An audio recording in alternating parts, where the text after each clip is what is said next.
So what we have discovered in 30 years of research, there's 6 main time zones that people live in. 2 focus on the past, 2 on the present, and 2 on the future. The people who focus on the past either remember all the good old times, successes, happy birthdays, nostalgia. These are the people who keep the family record, the family books, who have the family rituals. There are other people who focus only on regret, only on failure, only on all the things that went wrong. So we call those focus past positive or past negative. There are 2 ways to be present-oriented. The most obvious is to be hedonistic, that you live for pleasure and you avoid pain. You seek novelty, you seek sensation. There are other people who are present-oriented because they say, it doesn't pay to plan. My life is fated. Fated by my religion, fated by my poverty, fated by the conditions that I'm living under. Most of us are here because we are future-oriented, that we have learned to work rather than play, to resist temptation. But there's another way to be future-oriented. Depending on your religion, life begins after the death of the mortal body. To be future-oriented, you have to trust that when you make a decision about the future, it's going to carry out. If you have great inflation, you don't put money in the bank because you can't trust the future. If there's instability in your family, adults can't keep their promises to you. The closer you are to the equator, the more present-oriented you are. The more you're in an environment where climate doesn't change, it gives you a set of imagining sameness rather than change.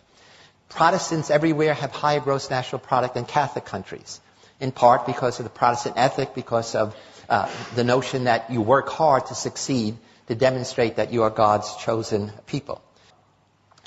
My family comes from Sicily, and in Italy there is a political movement called La Liga to cut Italy in half, to have North Italy and South Italy, cut it just below Tuscany. The people in the North say, we do all the work. The people in the South are lazy. They're like children. They want to have babies, have 3-hour dinners, etc. People in the South say, they're not Italian, they're German and Austrian. You know, they eat yogurt instead of pasta. They take their lunch in a paper bag. And in the recent election, the Liga got 14% of the national vote. It turns out it is accurate. We've done research to say people in the North tend to be, on a scale, much more future-oriented. People in the South tend to be more past-oriented or present hedonistic. And so my family is Sicilian, and I come from Sicily. I go back every year. I started an educational foundation. We send high school kids to college and set up computer labs. And I'm talking about some of this stuff, and a man comes up and says, I'm a poet. I live with words. And it wasn't until I heard you talk that I realized there's no future tense verb in Sicilian dialect. I said, what do you mean? There was, is, there's no will be. He said, that's why nothing gets done. And I didn't realize it because we never plan. So again, here's how when you have a number of people who share a certain time perspective, then it does come to characterize a nation. The same way, if you have a Catholic nation where people tend to be present or past-oriented, rather than a Protestant nation where in general people tend to be more future-oriented, it affects you in very profound ways. So there's a wonderful book called The Geography of Time, and it's written by a dear friend of mine, Robert Levine, who's a social psychologist, and he actually literally went around the world doing wonderful experiments. He looks at what he calls the pace of life. See, time perspective is how people divide their own experience into partitions, time zones. Another kind of time orientation is your sense of duration. How much time has expired while you're sitting in a dentist's office before they start drilling? How much time has expired when you've been waiting in line? How much time has expired when you're having fun or at sex? So time duration is totally a function of whether you're bored, whether you're excited or not.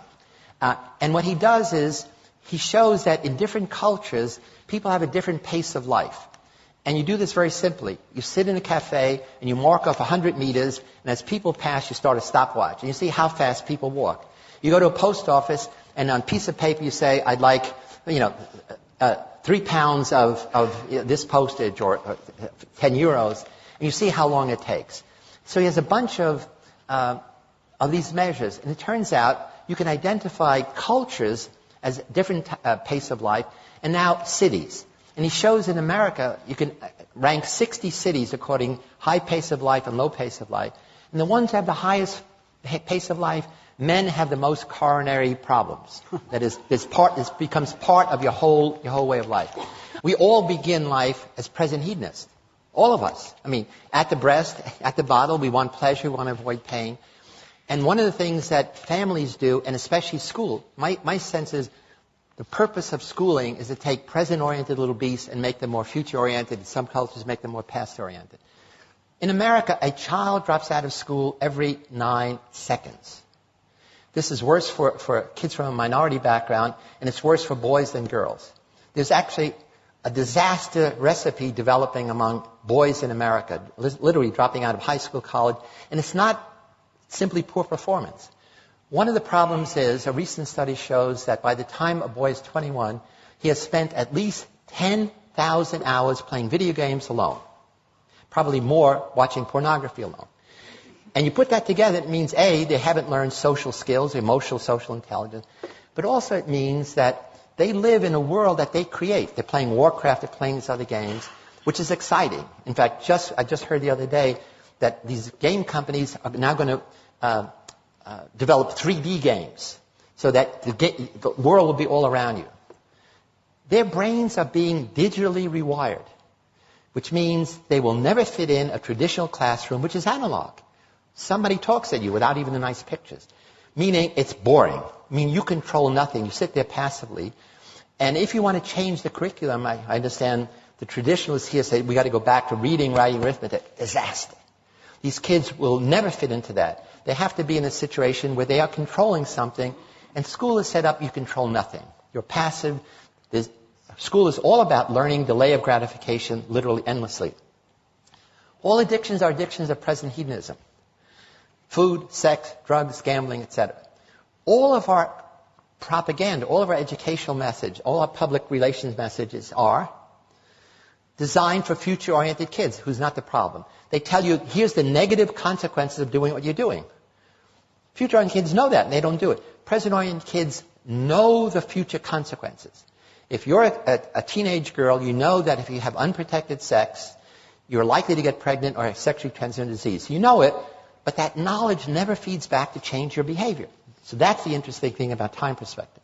I think we are underestimating the power of technology in rewiring young people's brains.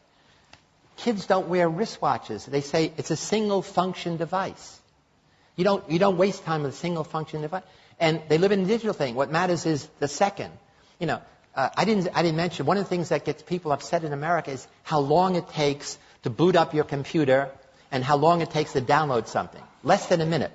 That makes people angry. So it becomes an emotional thing. You get angry waiting in line, waiting for services.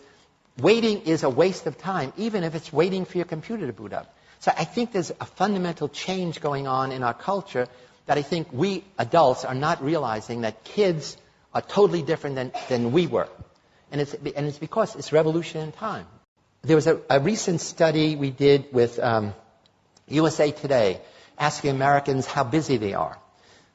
The vast majority of Americans, more than 50%, said, I'm busier now than I was last year, I'm busier last year than the previous year, and I sacrifice friends, family, and sleep for my success. This is across the board, not separating by future orientation. And then we say, suppose you had an 8-day a week, what would you do? They say, oh, that would be great. They would spend most of that time working harder, achieving more, not with friends, not with family, and not even sleeping. They did a study 20 years ago, and I was upset, again, from this Italian background. Only 60% of Americans said they have regular sit-down family dinners. When we redid the study last year, only 1 in 5 American families have sit-down dinners together. In America, we talk about family values. You can't have a family value if you never have family meals together. I think many of life's puzzles can be solved by simply understanding our own time perspective and that of others. Lots of conflict we have with people is really a conflict in different time perspectives. Once you're aware of that, you stop making negative attributions like you're dumb or you're childish or you're pig-headed or you're authoritarian. It's really the most simple idea in the world.